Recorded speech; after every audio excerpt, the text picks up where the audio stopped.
You're listening to The Voluntary Life, where you can hear ideas for finding freedom in an unfree world.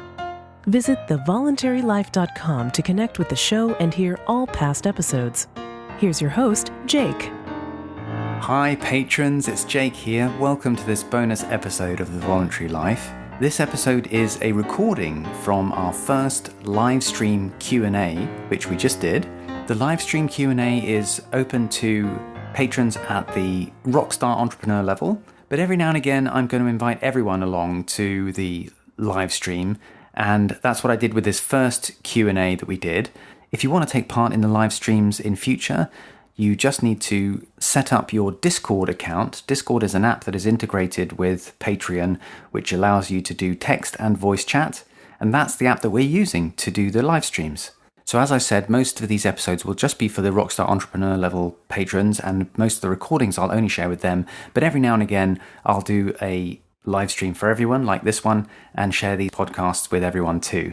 I've decided to split up the recording into the separate conversations that we had, so that way you can actually know what you're going to get from each episode.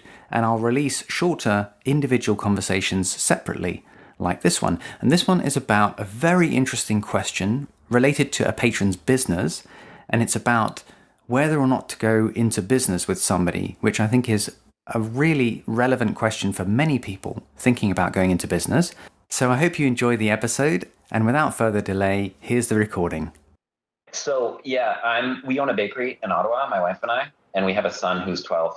And he's unschooled, so that requires quite a bit of our attention, because it's not like they just sit around and do whatever they feel like all day, right? You have to be pretty active, probably Right. A lot more active than if you're sending your kid to school.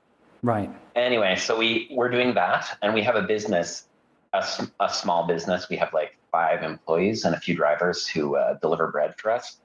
And I have an opportunity to start a bakery in Toronto with a relative of mine, and it's a much better market, and it would lead to it's just a great market for it, and there's a definite need there for it, and there's the potential to make a lot of money, and financial independence is very important to us. One of the reasons why I listen to your podcast. But there's definitely some personality issues with her, just for lack of a better term. She's kind of like a big lefty, Right. and so I'm not sure. I guess the question is kind of, how involved can one get in a business with someone who has such profound philosophical differences with me? There's a lot of money involved too, like hundreds of thousands of dollars on both of our sides. And I don't know, can it ever be just business? Could we? I guess that's the question. Right. This is a super interesting question. Now, just to understand a little bit more about this situation. So is this going to be a second branch of your bakery, or is it going to be a franchise, or what exactly is the opportunity that you're considering with this person? So she thinks that it would be beneficial, because the bakery does have a really good reputation in Ottawa, where I'm from, the capital of Canada.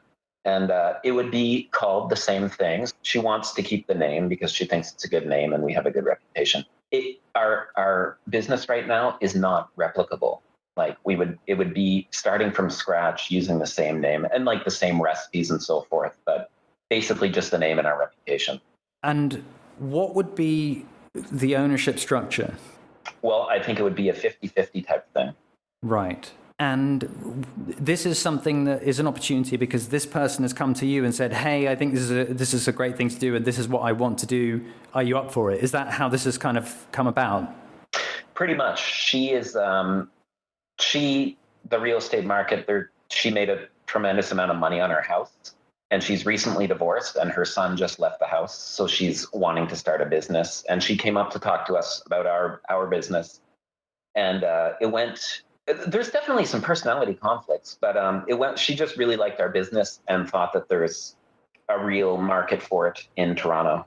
So she definitely came to us. My wife is not prepared to get involved in it, just because one of us definitely has to stay home with Noah and manage our business here as well. Yeah.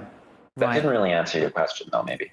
Yeah. and the thing, I'm reading through your email, you mentioned a couple of things that you were concerned about. One was that you felt that, first of all, this person, like you said, that she's kind of a lefty, and you felt like there's real philosophical differences with this person. And the other thing you said was that you don't really like this person, and so you're kind of thinking, look, can I just put all that aside and just do this as a business deal? And is that, am I summarizing it correctly? Is that what you're concerned about? Yes. So the philosophical differences and the not, like, I don't dislike the person, but I just don't really have anything in common with her. Right. Wow. And there's a lot of money involved, right? Because this would you actually be investing as well? I mean, what would be your, just so they understand, for your 50%, what are you putting up? We have extremely good credit and some money in the bank and stuff. So it would probably look like something like I would end up borrowing a couple $100,000 from the bank to get started, and she would put in a couple hundred of her own. Right. Well, I will tell you my feelings about this topic. Obviously, you've got to do whatever you think is right, but I'll tell you my feelings about it. So we're talking about the question of what should be your criteria for deciding whether or not to go into business with somebody. And, should you go into business with someone when this opportunity presents itself? So there's all of the specifics of the opportunity, whether or not Toronto's a good market and all of that. Let's leave all of that aside, especially because I don't know anything about bakeries and Toronto and so forth. But let's just assume that the opportunity is potentially good. And so your question is just this person, right? Should you go into business with this person? Yes, that is the question. And then there's other things after, but that is the bulk. That's the main thing for sure, the main issue. Right. Well, as far as her politics and stuff go, if someone is really professional in business, I don't really care if they have totally different politics to me. I mean, I was in business with somebody who was definitely kind of lefty as well. And I mean, it did kind of get in the way of some things. I mean, for example, I wanted to be way more aggressive in our tax strategy than she did. So that showed up. But in general, if someone's really professional and getting on with work, then actually I don't want to talk politics anyway. I just want to get on with the business, right? So that itself, I wouldn't necessarily, for myself, consider to be a super vital issue. However, the most significant decision about a business, from my perspective, is your relationship with your business partner.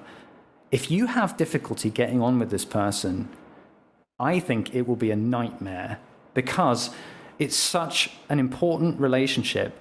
It doesn't matter if you don't share the same philosophical values about something super abstract like politics, but if you, on a day-to-day level, don't have a huge amount of respect for this person's ability, then that, I think, would be a huge issue. So to give my own experience, I was in business with somebody, we had a lot of stuff that we had conflict over. And in some ways, frankly, the most stress in business was to do with managing my relationship with my business partner, especially because it was a 50-50 split, which is incidentally what you're considering. And that's really tough because you've got to decide on stuff and conflict can get dragged out. But what I will say was that even though it was a real pain, I did respect her abilities, and she was incredibly committed to making the business work, and she was also incredibly trustworthy. So those were things that really made the difference. And, ultimately our business worked out really well. But I will say that the person that you go into business with, it's such a vital relationship. And from your email, if you're saying that you have bad feelings about going into business with this person, I would be very careful about that, because it's like a marriage. I mean, it's such a close relationship. You've got to feel positive about the relationship. You don't have to agree about everything, but you have to feel positive about starting this enormous venture with this person. And the thing is that if you're interested in expanding your business, there are many people who might be interested in, for example, becoming a franchisee of your business. They might like to take your business name and recipes and so forth. And this is a well-trodden path, right? There are conferences of people who are interested in becoming franchisees or people who are setting up a new franchise. There are also other ways of meeting potential business associates. So the point I'm trying to make is, it doesn't have to be this person or nobody. If you want to expand and start another location, you could still do that. It doesn't rely just because this is the person that came to speak to you. And my personal approach would be, I have to feel positive about the opportunity of working very closely with someone, because it will be stressful, you will disagree, there will be problems. And if you already have a sense of like, oh, I got a bit of a dread feeling about getting into business with this person, my opinion is that it's going to get worse and you're going to feel worse than you do now. So does that make sense? Yeah, it does make sense. And hearing, so it was just when I was sitting down to write the email today, I was actually sitting down before I contacted you, like writing an email to her to basically give the reasons why I didn't think I should do it. And I just thought, well, maybe I should really, really consider this like a little more and try and take different angles than I have been looking at it, which was just like, I don't think I can be in business with this person. I don't think I can spend, 10 or 12 or 14 hours a day, like around her. But I just wanted to make sure that, I thought it through before turning down an opportunity that, if everything went well, could be very lucrative. Yeah. If I was in your position, I would take this opportunity to think, okay, well, if it's not this, what is the way to expand? Maybe we should start a franchise, or maybe we should seriously evaluate whether or not it's better to start a franchise, or whether or not it's simply better for us to open another branch ourselves. And what are the pros and cons of these? And, maybe it should be Toronto, but maybe on the other hand, maybe it shouldn't. Maybe it should be still in the same city where you are. And so I would take the opportunity to, rather than be presented with just like, okay, do we do nothing, or do we do this deal with this person? I would view it in terms of, you want to expand. You've said financial independence is really important. You think you've got a great opportunity with this business. So you want to expand, but you don't have one option. You've got this person who came to you, which is great, but you've also got all sorts of other possibilities that you could explore. And those possibilities, I think, if you explore them and you get to the point where you say, well, actually, there's no way to make a franchise work because of X, Y, and Z, and there's no way for us to start another branch ourselves because of this problem or whatever, then maybe you come back and think, you know what, actually, this person has presented us with an amazing opportunity.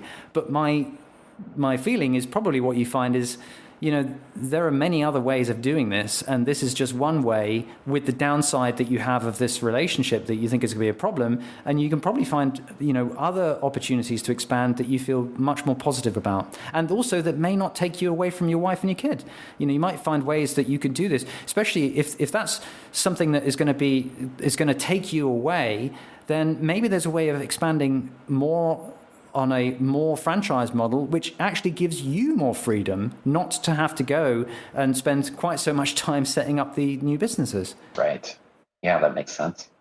I'm just reading a comment. I see some people have been commenting, yeah, you may end up spending more time with your business partner than your significant other. Indeed, I agree. And, how would that feel? Doesn't sound like it would be too much fun. Yeah, and in this case, obviously I would for sure, because it's like a 5-hour drive. So I would be there for probably weeks at a time and come back to Ottawa, touch base. And, I know there's things like Skype and so forth, but I also know that I have one son and he's getting older.